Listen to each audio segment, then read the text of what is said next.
Good morning, Lemonheads. Welcome to the program. Okay, so listen, I need to tell you about something because this is it, 120 Life. That's the support for the show this morning. And high blood pressure is one of those things that doesn't always feel urgent until someone close to you is dealing with it. So I've been paying more attention to my health numbers lately because the truth is this. High blood pressure is the number one risk factor for mortality, and about half of all adults have it. Most people don't even feel it until it becomes a serious problem. So by March, those New Year's health goals start slipping, life gets busy again, but blood pressure doesn't take a season off. And that's where 120 Life comes in. It's a once a day functional drink made with ingredients that help support healthy blood pressure. It's not a pill, it's not a stimulant, and it's not some trendy wellness gimmick. It is a blend of superfruit juices that actually tastes refreshing and is easy to make part of your daily routine. Hundreds of doctors recommend it. 120 Life and more than 1,000 health professionals support its use. So many people see improvements in their numbers in as little as 2 weeks. So here's what you do. You go to 120life.com, that's 120life.com, and use my code DON20 for 20% off. Okay? So try it risk-free for 2 weeks. And remember that these statements have not been evaluated by the Food and Drug Administration. This product is not intended to diagnose, treat, cure, or prevent any disease. And as always, check with your doctor. So thank you for joining us. Boy, what a weekend I had. How was your weekend? Whew. It's Monday and I'm already exhausted. Thank you for joining the program. So let's get started. Make sure you hit the like and hit the thumbs up. It does affect the algorithm. More people become aware of our conversation and our show.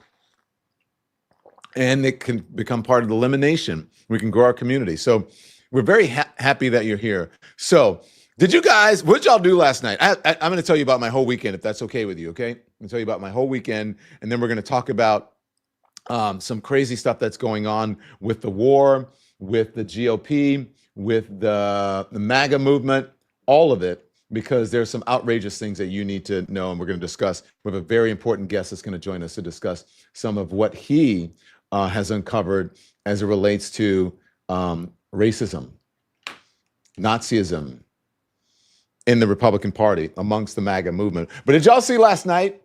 Did you see the Oscars? I mean, first off, Michael B. Jordan had a historic win last night. Amazing, amazing, amazing. He won Best Actor, beating out Timothée Chalamet. But I mean, didn't Timothée Chalamet really, as they say, tore his drawers with those comments about opera and the ballet? He triumphed over, meaning Jordan, Michael P. Jordan, triumphed over Timothée Chalamet for Marty Supreme, Ethan Hawke for Blue Moon, Wagner Moura for The Secret Agent, and Leonardo DiCaprio, one battle after another. So anyway, but it makes him the sixth black man to ever prevail in the category after Will Smith in 2022, Forrest Whitaker 2007, Jamie Foxx in 2005, Denzel Washington in 2002, Sidney Poitier in 1964. Michael Jordan, sorry. Sorry. Here's Michael, but I mean, Michael B. Jordan, 39 years old. That's it. Wow. He listed all the men that I talked about in his acceptance speech, along with Halle Berry, who won the Best Actress Award in 2002 for her performance in Monsters Ball, making her the first black woman to win in that category. So he said, quote, do we have it? Can we play it? Do we have the sound of it, guys? Of his acceptance speech? Yeah. Do we have his acceptance or the calling for the win and the nominees are? Okay, so we'll look. Okay, so he said, I stand here because of the people that came before me, all right? To be amongst those giants, amongst those greats, amongst those my ancestors, amongst my guides. Thank you, everybody in this room and everybody at home for supporting me over my career. I feel it. I know you guys want me to do well, and I want to do that because you guys bet on me. So thank you for keeping betting on me. That is in stark contrast to what Timothée Chalamet said, his comments that he made about ballet, about the ballet and about opera, to what's his name? Matthew McConaughey. Yeah, McConaughey. Matthew McConaughey. And I don't know, some conversation like, why is this conversation happening? But, all right. Let's listen to what Timothée Chalamet said. I admire people, and I've done it myself, to go on a talk show and go, hey, we got to keep movie theaters alive. We got to keep this genre alive. And another part of me feels like if people want to see it, like Barbie, like Oppenheimer, they're going to go see it and go out of their way to be loud and proud about it. And I don't want to be working in ballet or opera or things where it's like, hey, keep this thing alive, even though no one cares about this anymore. All respect to the ballet and opera people out there. I just lost 14 cents in viewership, but damn, I just took shots for no reason. Oh, that wasn't good. That was not good. The View went after him. Everybody sort of went after him. The social media, everyone. Now, Timothy Chalamet, I thought, you guys correct me if I'm wrong, producers, and you guys in the thing. I thought he was the odds-on favorite to win until this thing happened. And I mean, he did not look happy. There's some of the pictures coming from the thing where he's sitting in the audience, not looking so happy. I don't know if we have some of those images. And him and his girlfriend, one of the Kardashians, I forget which one, reportedly left early. So, that's what happens. Now, how do I feel about Timothy Chalamet? I've never been a huge Timothy Chalamet fan.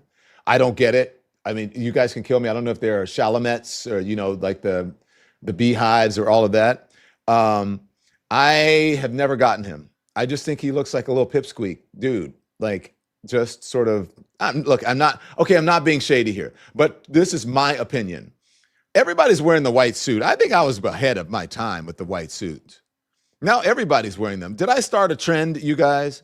Because you guys know I have been wearing white suits forever.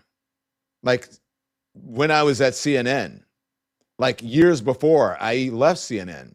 And people were like, oh, what's the white suit? I like it, whatever. So anyways, I never got the hype, even when it was Call Me By Your Name. I actually thought the other guy who got canceled was much more interesting and a better actor than Timothy Chalamet. And I don't want to shit on Timothy Chalamet. I just have never, I don't get it. And maybe it's like a young girl thing. I don't know, but he's always seemed sort of just average. Now, his performance, I did not see Marty Supreme. His performance may be and probably was pretty good to be nominated, but just not my thing. Yes, they are jacking my style. Thank you very much. By the way, make sure you, Don, move on. Oh, why? Why do you want me to move on? Are you like a Timothy Chalamet, whatever? Don, look, we have all the time in the world to do what we want here. I'm just saying, I'm happy. I'm happy about who won. I thought his performance was exceptional. I think his performances are always exceptional. And I'm happy that Black actors are not getting looked over this time. Because if you looked at any of the performances, by the way, playing two people, if you look at any of the performances, the right person won. And the one who all the hype was about did not. And so I'm tired of just average people being elevated to levels that they should not be elevated to. And so, yeah, I'll move on when I'm ready. Now, this is the winner. And this is how let's show him. This is what class looks like. That's what the classy speech sounds like, where he says, I want to do better, do well for you because I know you're counting on me, not talking shit about people. The whole thing last night, I don't know if you guys saw it. To me, it seems like it was like a Chalamet roast.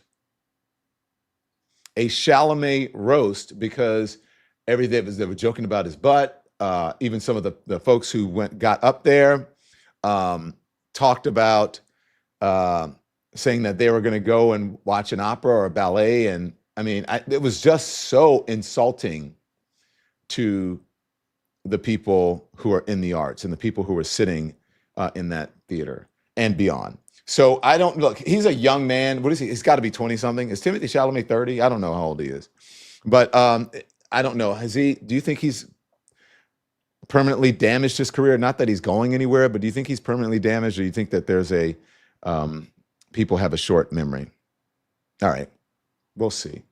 So anyway, that's what happened with Timothy Chalamet. Okay, so let's move on now because I want to talk about what I did over the weekend. Lots of. Oh wait, can we just play before we go on? Can we play the Colin Jost thing? Just play it. I don't want to see the video. Timothy Chalamet is being criticized by major opera and ballet organizations after he said that no one cares about those art forms. Chalamet made the comment on a press tour for his movie about ping pong.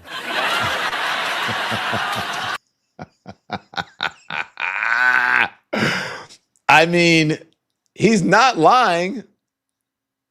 It's true. Okay. Anyways, let's talk about what I did over the weekend. You're wondering why this is Tulane.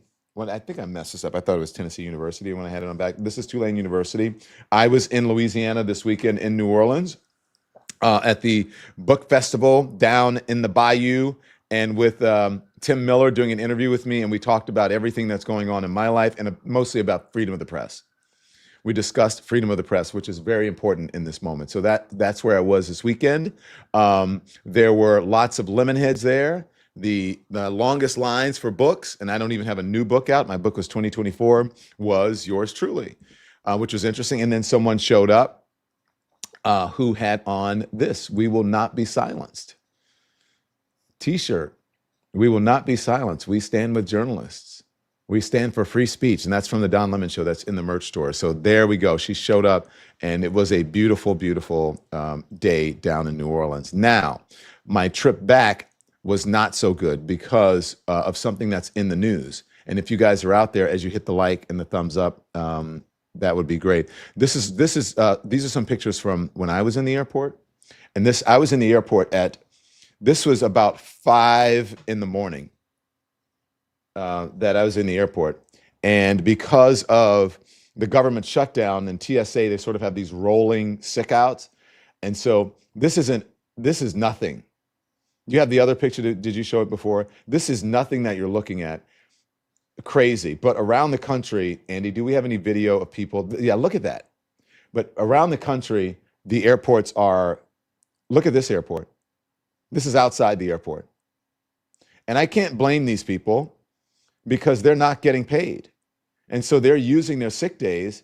And I would not want to go to work and work for free. But it could not have come at a worse time in our country, as we are in a war overseas, a conflict in Iran.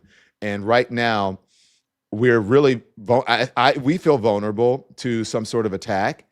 And if you think about the airport, you think about the largest attack on America, which happened, it came through an airport. And so at any time, if there's any time that we need everyone working, it's right now. And we need all the staff people who are behind the scenes working on things. It's right now. And so Donald Trump has said that he's going to give a press briefing in just a couple of hours. I don't know if he's going to talk about Iran. I'm sure he has to talk about Iran. I don't know if there's a plan out of this. Who knows? But right now we're in a world of trouble, and our airports are backing up. The TSA agents are overstressed and understaffed. And that is very, very, very problematic for us at this point. Hopefully he's going to talk about the status of the war. By the way, that airport shot that we showed you there was from Austin, Texas. That was airport lines there from Austin, Texas. So Sky News is reporting on this disastrous war that we're in. By the way, I was out speaking to people this weekend. They're not happy about this war. Most people, I only spoke to one person who was in favor of this war and did not even understand why he's in favor of the war, which is shocking. Not really, especially when you're dealing with some of the MAGA folks. They don't necessarily know all the time why they are in support of such things. But everyone else really not having it when it comes to the war. And Donald Trump is going to, again, in a couple of minutes or a couple of hours, maybe an hour or two, he's announced that he's going to give an update on something, that he's going to have a briefing on something or make a public statement, but we don't know about what specifically. I would guarantee it's about the war. Is he going to say that we're done? I think it's a little late to say that we're done. He might try. He's going to say that it's a victory, but it's not a victory. It's a hardliner, even worse than the one before, who's in the position now to run the country. Sky News is discussing why this is so disastrous that Donald Trump got us into this war. And I have to agree with them. Here it is. It is, I think, increasingly clear now that the American administration has made some key misjudgments, some miscalculations, and some mistakes of timing over this Iran conflict. A few points here. First, Venezuela. The president was buoyed by his Venezuela operation in early January because it went spectacularly well. The leader, Maduro, removed, and the deputy, Delcy Rodriguez, then became a compliant puppet leader for the Americans. But Iran is not Venezuela. The supreme leader has been replaced by his harder-line son.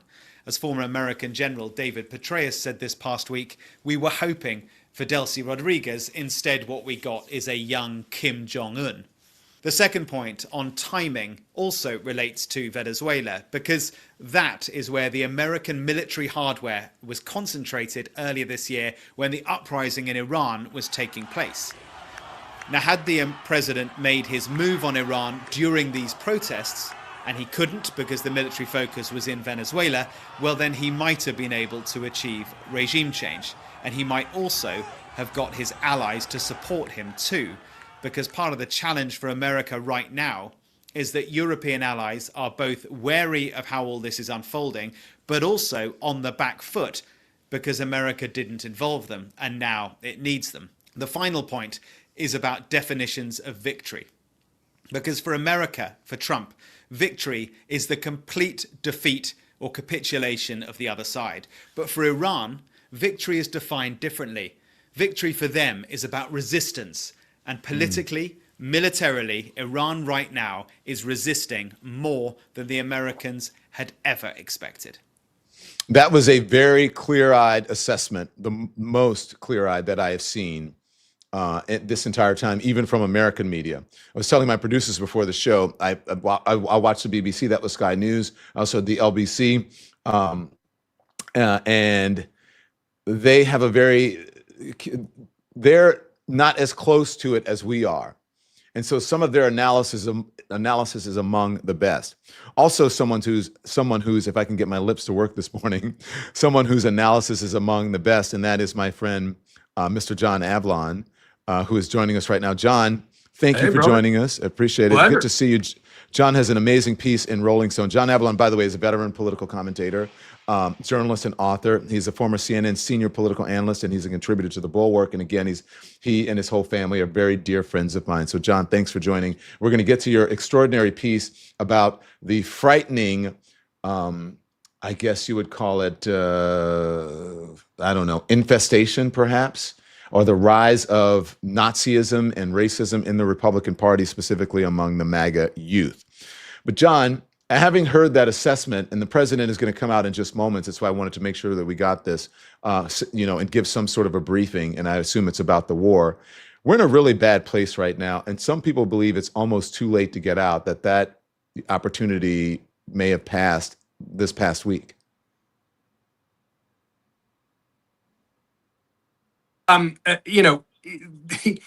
You can't simply declare victory and leave when you've taken this kind of a decisive action and announce that the goal is regime change.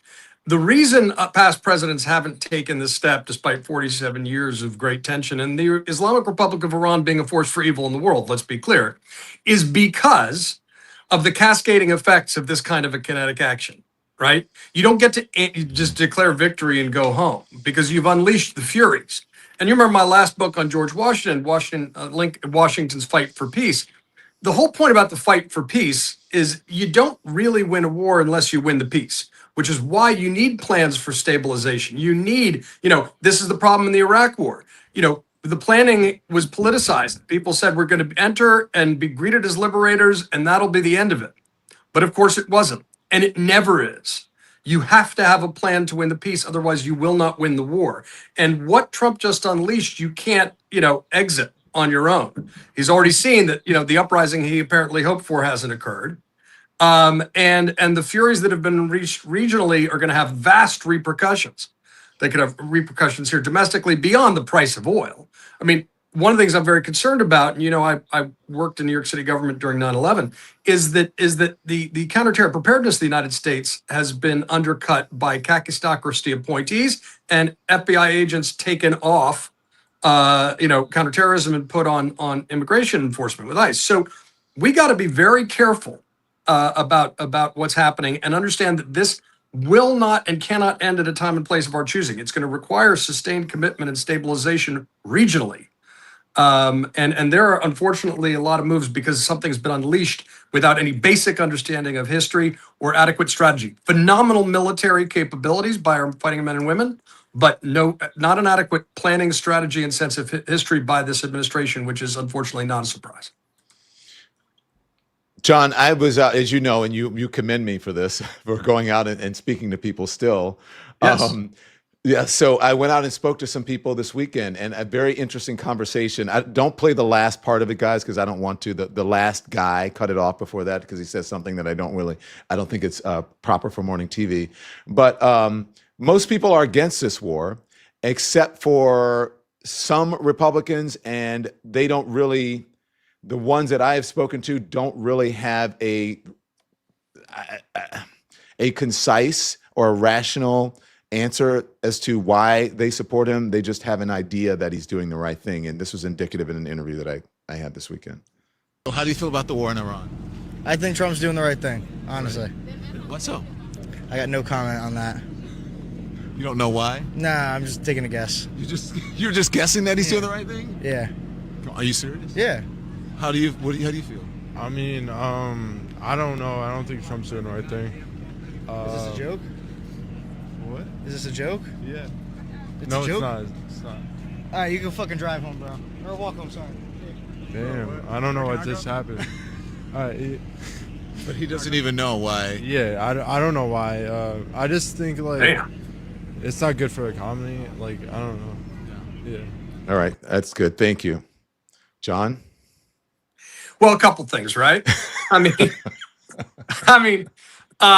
first is that the guy is just going on blind faith, which is what happens when you have cult of personalities and weak people who gravitate to strong leaders.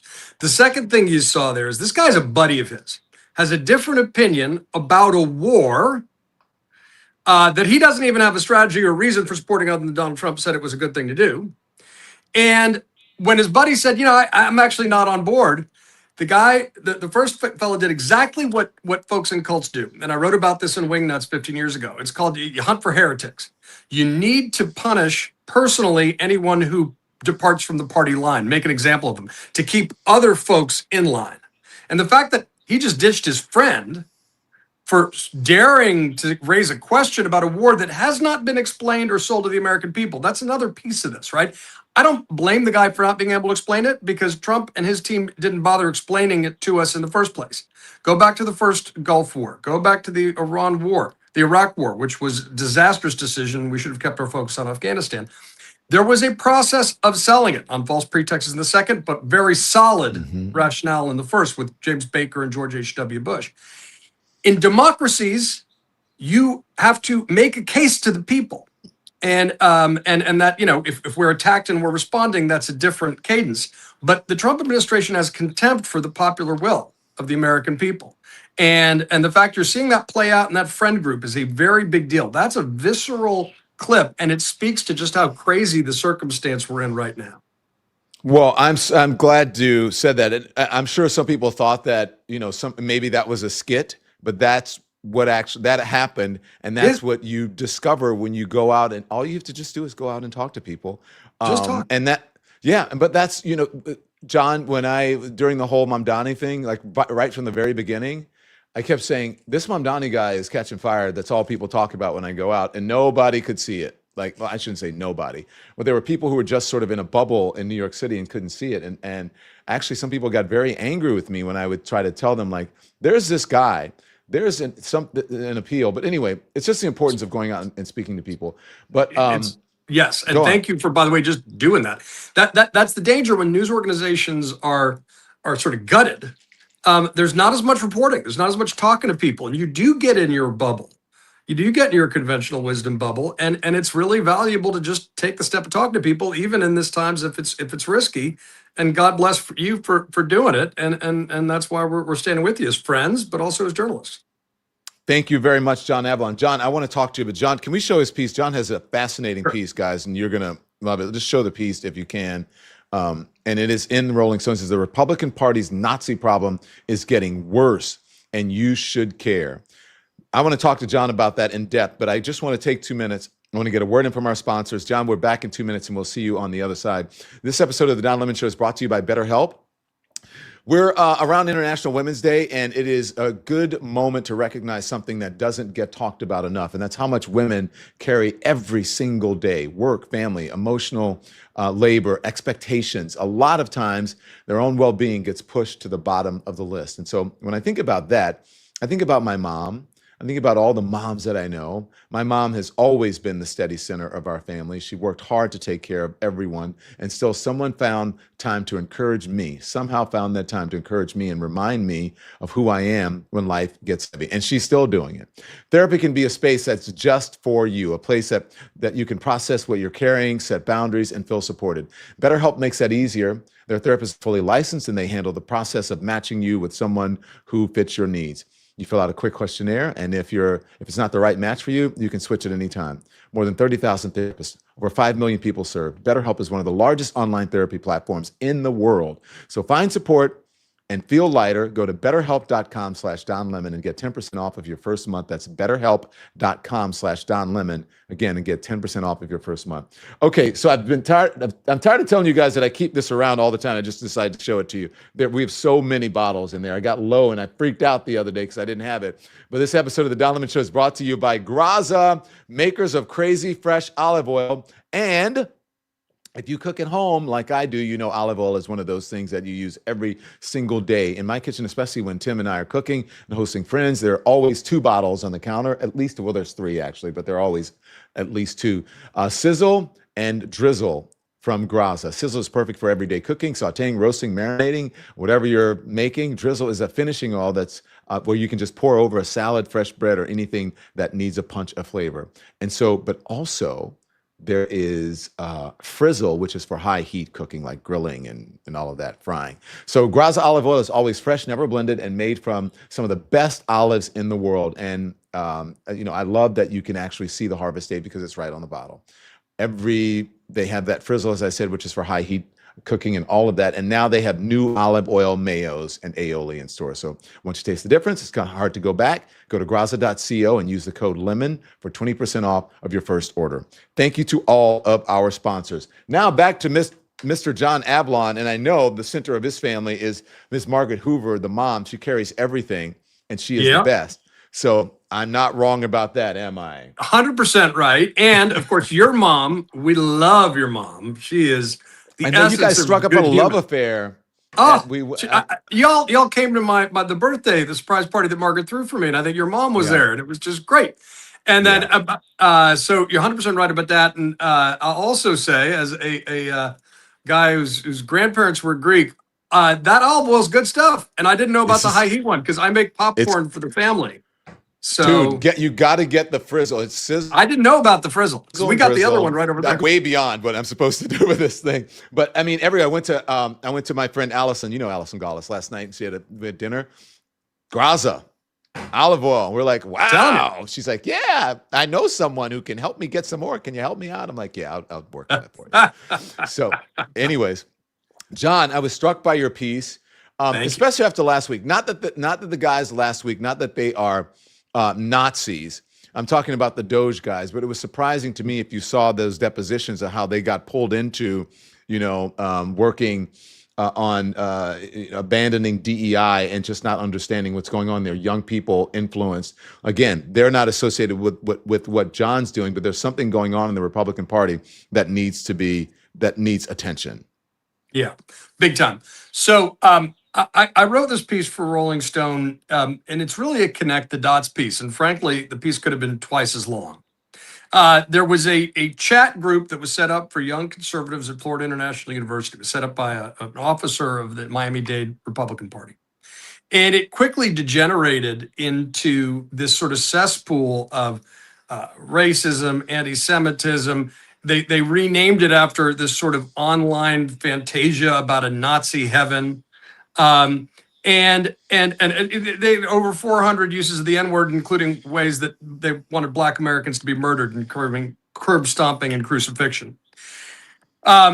Which is to say, when they didn't think people were listening, right? What's character? Character is what you do when you think nobody's watching. That's why these chat groups are so revealing in real time. You know, we could say we don't know what's in someone's heart, but when a group gets together behind closed doors and there's a digital documentation of what they're saying and it goes to the worst, that's dangerous.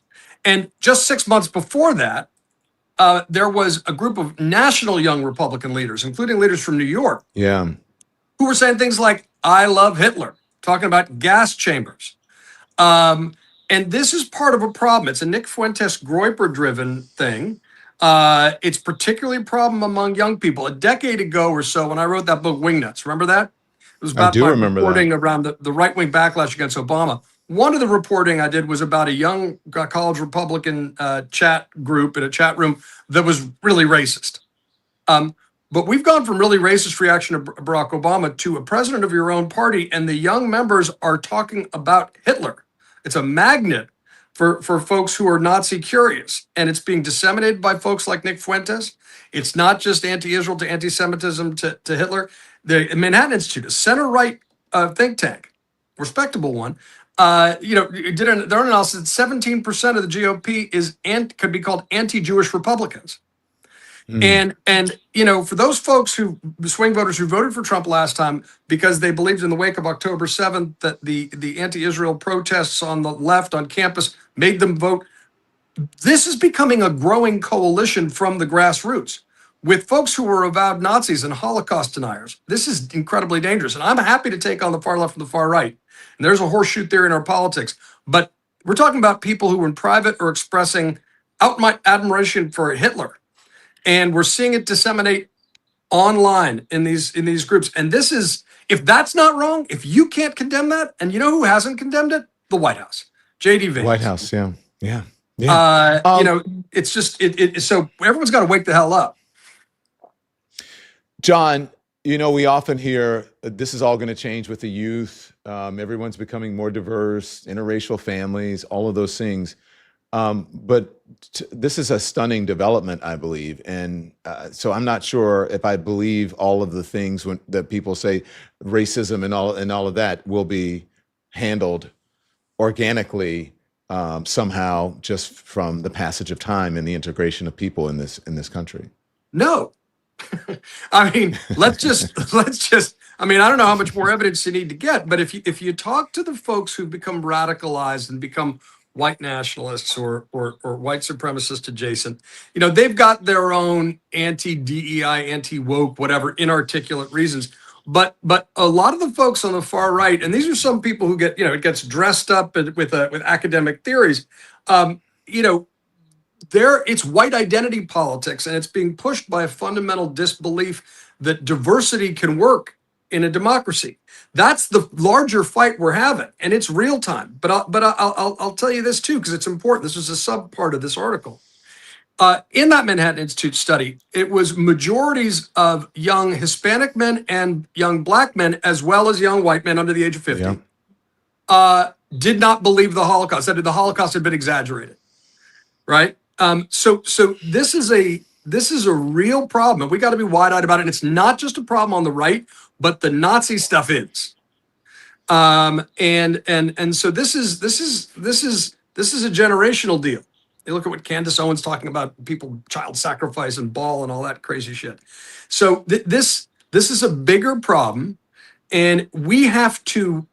And I dedicate myself to standing up to hyperpartisanship and extremism, but we have to double down on our defense of a diverse liberal democracy.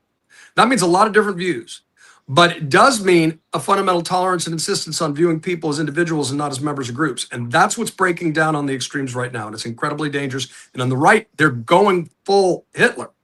And this is, if that's not wrong, if you can't condemn that, it's happening under people's noses. It's becoming part of the coalition.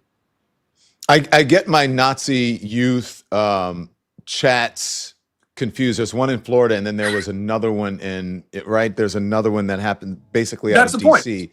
Okay, It wasn't out of DC. It was national leaders, New York. This is the Politico reporting. This is just 6 months ago. Yeah. By the way, there are a lot of others. There's a Nick Fuentes acolyte running for governor of Florida. They're right now, James Fishback. But that was the one that was 6 months ago, and that was national young Republican leaders, many of whom, by the way, are under the age of 40, so it's an expansive definition of young. But the New York folks were among the most Hitler curious, Hitler adjacent, whatever the hell you want to call it. So, yes, that's the most recent, but it echoes something that's, 6 months ago. And that itself, look what's happened to Kanye. Again, this article could have been much bigger. This is a larger problem. Can I jump in here and ask you, but that sure? Do we have, and some of it, thank you very much. It's in some of them, I think in the earlier ones, the reporting from 6 months ago, it was, there were women in that one. But is this mainly a young man problem? Predominantly, that's the article 6 months ago. I'd say predominantly, but not exclusively. We got a young male problem in America, and I think partly we could have a much deeper conversation about how people are starved for a sense of purpose, right? And how a strong liberal democracy needs to provide a sense of purpose and meaning that is not just materialistic. Otherwise, people will go to crazy places looking for a sense of purpose. We have a young male problem, right? We see that in the manosphere. You see that in Nick Fuentes. You see it in some of these chats that are all very incel adjacent. One of the quotes you'll love is "sex is gay," which is right. I was going to read that. Yeah, that's a good one. Before you talk about it, go ahead. It's because it's super weird. The Telegram's chat parade of racism, playoff basketball. Okay, this is John reporting on what it is. They say playoff basketball games are dismissed as I'd go to the zoo if I wanted to watch monkey play ball. The description of rape as epic, along with the usual anti-gay and anti-Jewish slurs and the incel spray of statements like sex is gay, show a deep core depravity when these young Republican leaders thought no one was listening. It should be said also that these participants were not misguided kids, but full-fledged adults. Young Republican groups cover up to the age of 40. This reflects a dark permission structure that has been unleashed, a magnet for the Hitler curious, the dark underbelly of the MAGA movement, John. Yeah. That's pretty scary. And it's happening, and it's not isolated. Like I say, this was just the Florida chat, but it's not. There's something deeper that's happening here, and it's tied up with incel stuff. But there are a handful of women who are in these chats too. One who says, I'm ready to watch blood flow or something to that effect, right? Getting ginned up. And this is in the context of trying to run hardcore pro-Trump candidates to take over the national young Republicans. So that's the other thing. These aren't like poor, like stereotypical. No. That like poor, Southern or whatever, as people call rednecks or whatever. I'm just saying that's not. I don't mean that, but this is not that. Are these like you're from pretty Louisiana. well-to-do kids? Yeah, I'm from Louisiana. I don't know their socioeconomic background. One of them was the general counsel for the New York State Young Republicans. Well, a lawyer, right? Right. These are people in their 30s who have gotten drunk on this sort of will to power view of politics, where violence is always an option. Right? Violence and threats. That's what's been unleashed, is this strongman fantasia where weak people get attracted to a self-styled strong man because it provides some structure. But then they start thinking that this is how you do politics. It's threats. It's violence if necessary. Anything to have power. And that's what becomes unspeakably dangerous in a democracy. And again, look, Kanye put out a song called Hitler, 6 months ago, a year ago. A year ago, Candace yeah. Owen has some crazy thing about Israel, just the other day about, worshippers of Baal who killed children. This is starting this is happening from the grassroots up, and we got a rising tide of anti-Semitism, and we should understand this is a horseshoe theory. It's the far left and the far right, but what's happening on the far right is from young party leaders and media figures who are going going there when it comes to Hitler. And when I did a thing about the January 6th attack, there were 5 self-avowed Nazis on that attack. Remember that? Remember the Godwin's law, like not that long ago, right? Which when you have an online internet debate, the first person to quote Hitler automatically loses.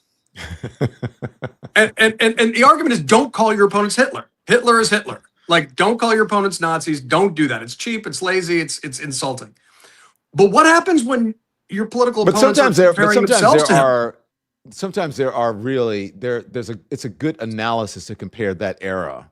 I don't know if you you just got to be you got to be careful. You got to be careful, but you got to learn from history, right? That happened in history. Yeah. But my point is, what do you do when they start comparing themselves to Hitler?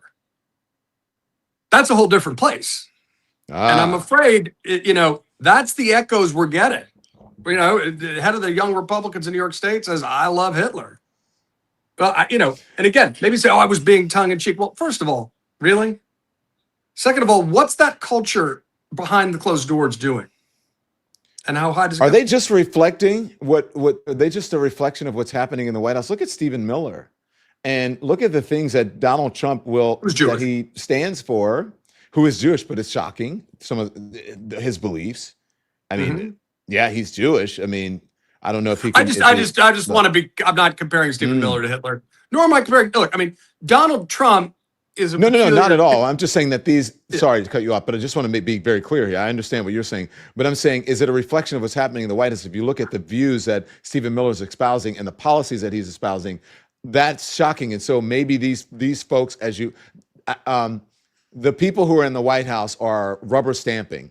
They are I believe, the imprimatur for maybe these young people, and I think maybe you said as much just a couple minutes ago, for these young people to have these kinds of views and to be open about them. Yeah, I think what's happening is there's an idea in extremist politics, particularly on the right, that's starting to happen on the left, called no enemies to the right, right? Where, so this helps explain, like, David Duke, the Grand Wizard of the KKK, endorses Donald Trump in 2016, and he refuses to disavow it, right? And it's this idea, like, I'm going to pretend not to know who David Duke is, right? Because he did, but, because they're supporters. Why would I alienate them?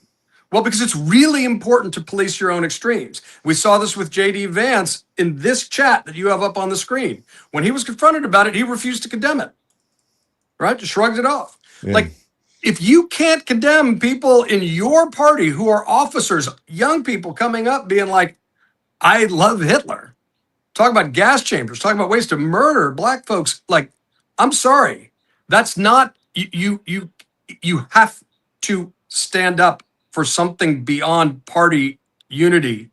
And if you have no conscience, no common sense, no civic backbone, then,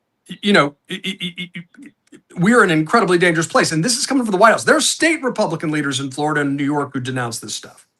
But J.D. Vance didn't, wouldn't, couldn't. And Donald Trump has set this tone after Charlottesville.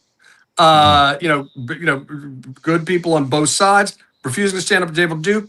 Some of the folks who showed up for January 6th, again, I'm not trying to paint with a broad brush, but you got a problem. And we have to confront it. They have to confront it, Republicans. So, okay, my question is then, and I think often the best times, the shortest questions are the best ones. Mm-hmm. So, John, so now what? Now, I think that Republicans in the White House and national Republicans need to see that there is a pattern that they cannot ignore or dismiss. I think those swing voters who voted for Trump last time after October 7th, who said, I'm a single issue voter, pro-Israel, I'm voting for Donald Trump for that reason, need to recognize that the Trump coalition is incubating a hardcore of predominantly young Republicans who are at best Nazi curious or casual. That needs to be stood up to, just as I think the left needs to stand up to its own extremes, but there's no immediate parallel here. Although we have anti-Israel slides into anti-Zionism, slides into anti-Semitism real easy. That's not to say you can't. But that's not just on the left. Look at what's happening on the right now. There are folks in the comments who are like, saying, what do you mean? Are you saying that the far left and the far right are equal? I don't think that's what you're saying. No, there's something called the horseshoe theory in politics, which is that you stand in a walled city and it looks like there's a left and a right, but the wall circles back. It's a horseshoe, and the far left and the far right actually have a lot of overlap. And indeed, that's part of Trump's coalition with Bobby Kennedy Jr. and all these conspiracy theorists, Bernie voters who turn into Trump voters. The far left and the far right are not equally powerful right now, right? The far right is, Donald Trump's is the president of the United States, right? The other thing that's different, even in the anti-Israel, anti-Semitism bit, is this outward embrace of Hitler behind closed doors that we're seeing a pattern of. That's not the same. I want to be real clear. But I also want to challenge folks to not simply buy into this article as a clear sign of moral superiority, because that's not the way we're going to get out of this. Everyone's got to police their own extremes. Everyone needs to apply their principles consistently. We need to find common ground and reach out. I don't care if that's unpopular right now. It's what I believe and it's what the country depends on. But you got to call it out. You got to be clear-eyed. And this is as screaming a case of needing called out as possible, and it's not being done by the Trump White House, despite the fact these folks are not some college campus thing, but young officers of their party. And that's got to be stood up to. John, hear me out here, because Okay. we've known each other for a long time. Yeah. I can't be bipartisan, or I cannot give an olive branch to a Nazi. I just, Of course not. for a lot of things, for being black, for being gay, for like loving all people, Jewish, every Palestinian, all Latino. I cannot, agree. and those people are not. They're not in my. We don't have the same mindset, nor do we have the same values. And I think that those people would have me exterminated. If you are a Nazi, what you're basically saying is that, one, I should not have as many rights as you, but also that I don't have the right to exist. So I don't want to reach out to those people. That's not what I'm saying. I think you're misunderstanding me. No, when you become a Nazi, when you're admiring Hitler, there's not a lot of reasoning to be done, right? In the largest sense, we are going to need to find a way to live together again, but that's only going to be possible if we recognize that there are some folks who have not, who've given up their ability to be functioning members of and constructive members of a diverse liberal democracy. Look, we could talk about, there's all sorts of book. Accidental Courtesy is a great documentary about a blues musician who converts and de-radicalizes members of the KKK. I'm not saying people should do that, but watch it. It's worthwhile. That's not what I'm suggesting should happen here. What I'm saying is that when I wrote Wingnuts, Christian nationalism was a militia-based faith. It was incredibly isolated. It was not a thing. And now it has bled into the mainstream of the Republican Party. And if that starts happening with Nazism, we got a cancer in our country that could kill us. So we got to be very, very mindful. Yeah, you're right. It is in the main. Christian nationalism is problematic in this time. John, thank you, sir. I appreciate it. Anytime, brother. Good perspective. Love you. Be well. Good to see you. Say hi to the family. You as well. Thank you. All right. John Avlon, everybody. Make sure you go read that in Rolling Stone. It's a very, very good article. And he's a smart guy. So look, I think it's perfect. I ended right there. One, because I don't want to monopolize John's time, but two, because it's a perfect time to talk about something that I am very passionate about. And that is, at the Don Lemon Show, one of our sponsors, one of the people who we're grateful to that keeps us going, is the Freedom from Religion Foundation.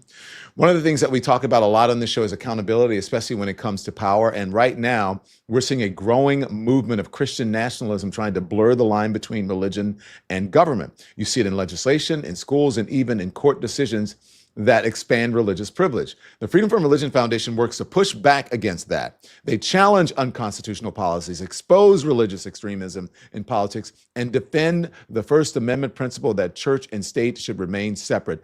Recently, they have warned about religious ideology influencing U.S. foreign policy and supported investigations into clergy abuse. So if you believe government should represent everyone, not just one religion, you should check them out. Go to ffrf.us/Don, and you can text Don to 511-511. That is F is in freedom, F is in freedom, R is in religion, F is in freedom, .us/Don, or text Don to 511-511. Text fees may apply. Support for the show also comes from Shopify. When I started the Don Lemon Show, there were a lot of moving parts of scripts or graphics or production schedules, merchandise, all of that, team meetings, all of it. And when you're building something from scratch, the to-do list just seems never to stop growing. So that's why having the right tools matter. So, pardon me, for millions of businesses, that tool is Shopify. Shopify is the commerce platform behind millions of businesses around the world and about 10% of all e-commerce in the United States, from major brands to small creators just getting started. All of them Shopify, many of them Shopify. So here at the Don Lemon Show, we use Shopify to bring you the merch that you love, that you see online, and Shopify makes it easy to build a store with beautiful templates that match your brand. They've also got powerful AI tools that help write product descriptions, improve product photos, and manage your store more efficiently. And when it comes to things like inventory, shipping, and returns, Shopify handles it all for you. So if you're ready to sell, you're ready for Shopify. Go to shopify.com/lemon. Start your $1 per month trial today.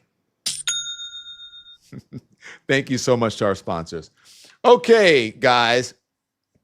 I sort of went off on a tangent this morning about the Oscars and whatever, and I just thought, look, I think it's a great day when finally we have what conservatives now, I shouldn't say conservative, MAGA and Republicans believe is a meritocracy, which we're not, but at least there was some meritocracy last night at the Oscars, because I think the people who deserve to win, like Michael B. Jordan, they won, okay?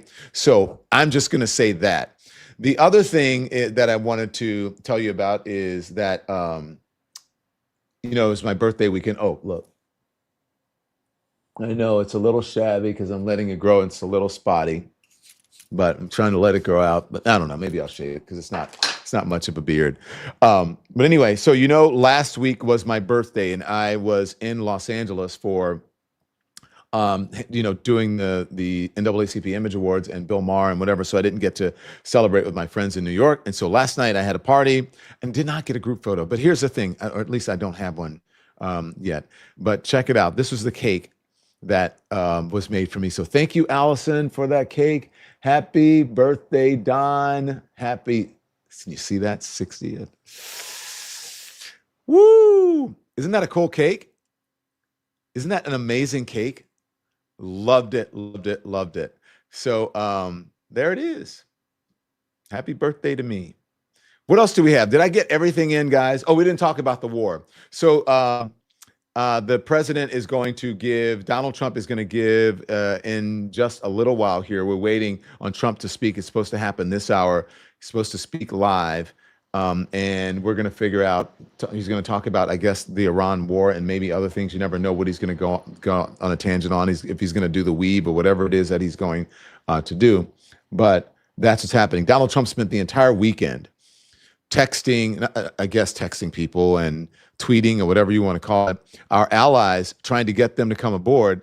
And pretty much in unison, they all said unanimously, they all said no. So if you look at that, let me make this larger so that I could read it. Donald Trump asked the world to join multinational naval coalition to keep the Strait of Hormuz open. Italy, nope. Spain, nope. Japan, nope. France is like, Norway, nope. Canada, nope. Australia, no. Germany, no. China's like, new phone, who dis? No comment. The Netherlands, again, new phone, who dis? No response. They're like, the Netherlands are like, I'm out of here. I'm just gonna not even answer. And then South Korea, no confirmation. So we look like, when they say America first, we're America alone. No way, LOL. Yeah. That's what they did. And so we're in this alone. It is a quagmire. This is a quagmire because the optimal time that they believe, I don't know if we have some of the articles, Andy, but the optimal time that experts believe to get out of this, if they were going to get out of it sooner, was sometime last week. And they thought the window was shutting or rapidly closing. The Iran war has 4 stages, according to The Atlantic and Nancy Youssef, who is, you have to read this piece. And the headline from this is, regime change appears a lost cause. So what endgame are the U.S. and Israel pursuing. And the question is, no one knows. No one has a clue, at least in the administration. So we're fighting a war. Many believe that it is Israel's war. We have had service members die. So far, 13, I believe, if that number is still accurate. We have the 175 schoolgirls, and we have at least 140, 150 U.S. troops injured. And now our allies are saying no because they don't want to get involved. And this is not even asking them to go and put boots on the ground or help with resources in the bombing, in the conflict. They're saying go to the Strait of Hormuz. But according to, this is Keir Starmer, who is the British Prime Minister, and he's saying, UK Prime Minister, here's what he's saying. Our priority is always the national interest. And so we have been clear and consistent in our objectives throughout this conflict. First, we will protect our people in the region. Second, while taking the necessary action to defend ourselves and our allies, we will not be drawn into the wider war. And third, we will keep working towards a swift resolution that brings security and stability back to the region and stops the Iranian threat to its neighbours. I want to see an end to this war as quickly as possible, because the longer it goes on, the more dangerous the situation becomes, and the worse it is for the cost of living back here at home. And Keir Starmer is right. This has to end soon, but I don't know how that ends for the United States. And I don't know what he can declare victory about. Perhaps if he had killed the leader and someone else had been put into place that they didn't know, that didn't have a track record of being a hardliner, perhaps, I don't know. So we're in a world of trouble, everyone. We're in a world of trouble as it relates to this. Now, I want to play this. This is just the audio from the White House energy advisor talking about the Strait of Hormuz, because that's what Donald Trump was pleading with our allies to help them with. And this former White House energy advisor believes that this is a fool's errand for anyone to try to do it. Here it is. I've worked in the White House during an energy crisis. There are no policy solutions to a prolonged closure of the Strait of Hormuz. You're saying there's not much a White House, a president can do to stop this bleeding. You open up the toolkit, and the tools in there, the options range from marginal through symbolic to deeply unwise. Escorts are a sideshow. Strategic stock releases are a sideshow. Gas tax holiday? Gas tax holiday, sideshow. You got to restore the flow of the Strait of Hormuz. Even if the White House, President Trump, declared an end of this war today, tomorrow, is there any guarantee that Iran would open up the strait and it's back to business as usual? No guarantee. It's not like there's a big gate that swings open in front of the Hormuz and Iran locks the gate. So all Iran has to do is demonstrate every day, every other day, that it has the means and the ability to attack ships in the strait, and that will be enough. That's it. That's all they have to do. So all of this bluster about how much firepower and we've knocked out this and knocked out that, if you don't get that Strait of Hormuz going back operating, it's over. They can hold out forever. And what does that mean? That means that us here in the United States, we are going to suffer the consequences, mainly economically, but perhaps, there is, I worry about safety here, that could happen as well. But look at economically, look at the gas prices. Gas prices were at $2 and something just 2 weeks ago before the war started. It was at like $2.47 or I forget, something like that. Gas prices in the U.S. have moved up to $3.72 a gallon. Now, remember, last week as we were watching them, guys, producers, correct me if I'm wrong, it was like $3.48, then $3.58, and then $3.68. Now it's $3.72, and that's all in the course of 1 week. It's the highest level since October of 2023. And that's when we were coming out of the economy from the pandemic. 27% spike over the last month, which Donald Trump was responsible for. The 27% spike over last month from $2.93 a gallon to $3.72 a gallon. That's right. Okay, so $2.93. That's the biggest we've seen in the past 30 years. And Charlene Cooper says it's over $5 in California where she is. And it's going to go up. And it's not just gas. You watch. So we'll see what he's going to say in a few minutes. I don't know if he's going to say we're out. But even if he says we're out, here's the thing. It doesn't mean it's over. Just because the U.S. is pulling out or pulling back or whatever it is, doesn't mean it's over. You know who gets to decide when this is over now because they were attacked? Is Iran. And that's not good. That's not a good place to be in. And also Israel. Israel is pushing. Israel, according to the reporting, does not want Donald Trump to get out. They want to continue to pound Iran. Perhaps they're not so concerned about the oil and about all the prices because they just want to get rid of Iran because they deem Iran to be a threat, a big threat. Now, imminent threat? Yeah, I guess.